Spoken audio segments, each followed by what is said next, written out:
Starting Friday, every adult resident in this community will shave their head. Full shave, no exceptions.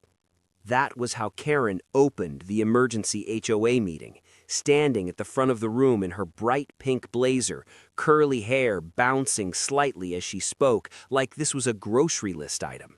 No greeting, no build-up, just a command. The room froze.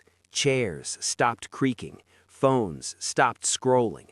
Karen waited, eyes scanning the crowd, enjoying the shock settling in. Then she delivered the reason. Her teenage daughter was battling cancer. She said shaving our heads would show solidarity. She said real compassion required sacrifice, and she made it clear this was not a request.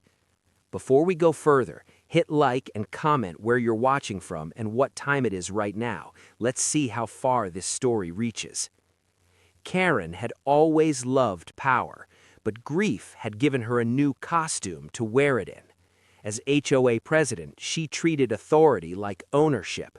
The pink blazer was her uniform, the curls were her signature. Tonight, her voice cracked just enough to sound devastated, practiced but effective. Gasps filled the room, hands flew to mouths, sympathy spread instantly, and right when everyone softened, she tightened the grip. She explained the rules. Every resident over 18 would shave their head by Friday evening. Photos would be submitted to the HOA portal for documentation. Anyone refusing would face daily fines, loss of parking privileges, and community compliance review. She said baldness would prove unity. Hair, according to her, represented selfishness. Someone nervously laughed, assuming this was a fundraiser idea or symbolic gesture. Karen didn't smile. She started listing penalty amounts instead. A man asked if this was voluntary. Karen stared at him and said, "Cancer isn't voluntary." That ended the discussion. You can't argue without looking heartless. You can't question without being framed as cruel. Karen knew exactly what she was doing. She let silence do the rest. I left that meeting unsettled, not because of the request, but because of how fast tragedy had turned into enforcement. There were no details, no hospital name, no timeline, no mention of treatment, just a mandate and consequences. By the next morning, the neighborhood started changing. First one house, then two. A man stood in his driveway with a freshly shaved head, staring at the ground like he'd lost a bet with life. A woman walked past wearing a scarf, eyes red, avoiding eye contact. By Wednesday, bald heads multiplied. Karen praised them publicly. She posted photos in the HOA group chat, calling them true supporters. Anyone with hair left became suspicious, targets. I kept mine. That decision alone put a spotlight on my house. Karen showed up with 2 board members on Thursday afternoon. No knock, just footsteps and her voice announcing my address. Pink blazer blazing, curls immaculate. She said my refusal was emotionally violent. She said I was setting a dangerous example. She said the community was watching. I asked a simple question. When did your daughter start chemotherapy? For half a second, her face tightened. Then she smiled again and said medical details were private. Funny, considering my scalp apparently wasn't. I noticed something else, too. No one had actually seen her daughter. Not at meetings, not at home, not being driven anywhere. Every question got a different answer. Resting, observed, transferred, improving, declining. The story shifted constantly. By the end of the week, the enforcement turned aggressive. Warning notices taped to doors, electronic fines sent at midnight. One neighbor got his car towed while at a barbershop, trying to comply before the deadline. Karen joked about commitment in the group chat. That laugh stuck with me. This wasn't grief spiraling. This was power expanding. The shaved heads weren't about support, they were about obedience. Karen wasn't losing control. She was testing how far it could go, and when people complied, she pushed further. Mandatory updates, check-ins, public praise for loyalty, public silence for dissent. I stopped arguing with her directly. Karen fed on confrontation. Every challenge made her louder, crueler, more theatrical. Instead, I went quiet. Quiet makes liars uncomfortable. I started listening, replaying her words, noting hospital names that changed, dates that didn't line up, treatments that were never described. Once emotion was removed, patterns appeared fast. By the end of the week, the neighborhood felt like a cult. Bald heads everywhere, conversations whispered, people afraid to ask questions. Hair had become rebellion, and I realized something terrifying. If Karen could make an entire neighborhood shave their heads, she could make them do anything. That's when I stopped just refusing and started digging. Whatever she was hiding, it was buried beneath fear, sympathy, and clumps of hair on barbershop floors. Once I stopped reacting, the truth started reacting to me. Karen hated silence.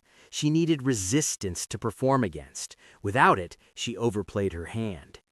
Every HOA update grew longer, harsher, more dramatic. New rules appeared daily.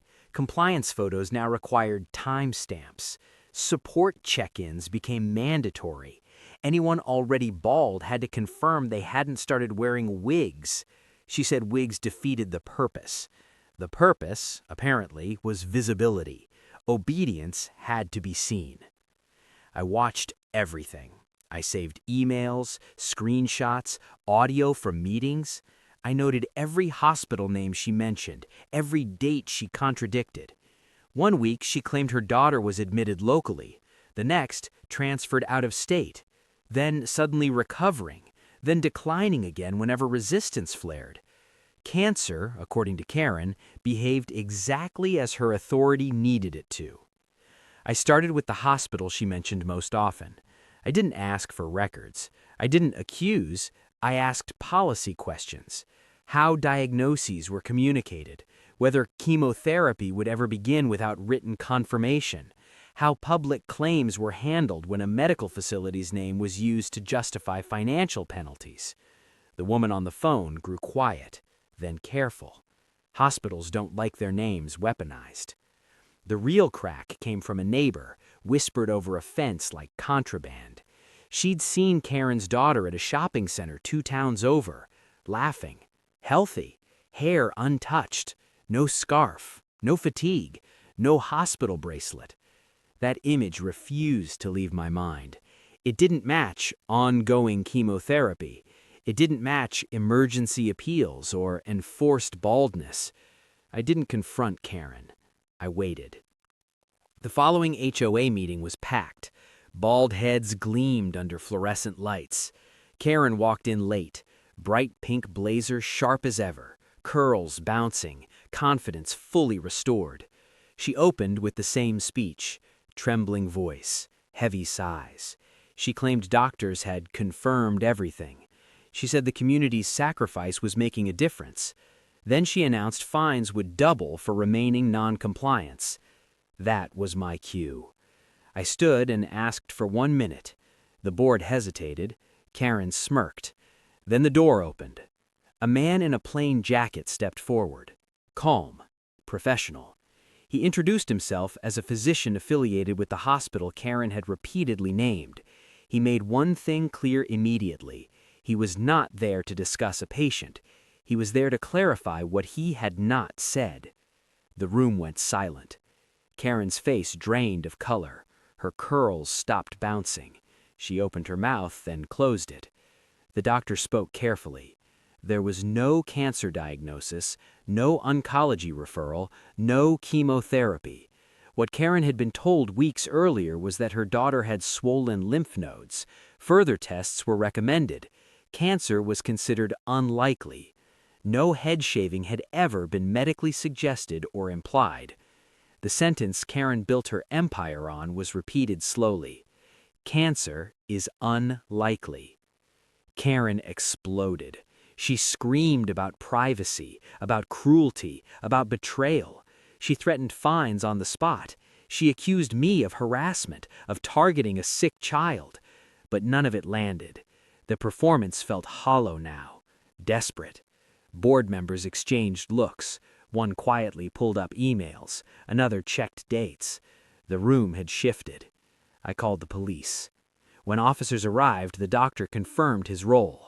Board members turned over enforcement notices, financial threats, and documentation tying fines directly to Karen's false claims. Neighbors spoke up, one by one, about pressure, about fear, about shaving their heads because eviction felt worse than humiliation. Karen was removed from the room still shouting, still blaming, still powerless. Charges followed quickly: fraud, coercion, abuse of authority, issuing financial penalties under false pretenses. The HOA board voted to remove her immediately. Accounts were frozen, fines reversed, restitution scheduled. The neighborhood sat in stunned silence, hands rubbing bare scalps, realizing obedience had cost them dignity. No one cheered, no one celebrated. Truth doesn't feel triumphant. It feels heavy. Hair grew back. Trust took longer. But something permanent changed that night. We learned how easily compassion can be hijacked, how authority without accountability rots fast, and how fear, once exposed, collapses completely. Karen never returned. The pink blazer disappeared, the curls were gone, so was the power. And the next time someone tried to rule through emotion instead of truth, the neighborhood knew exactly what to do. If you think she got exactly what she deserved, hit like, subscribe for more HOA showdowns, and comment, "Truth always wins."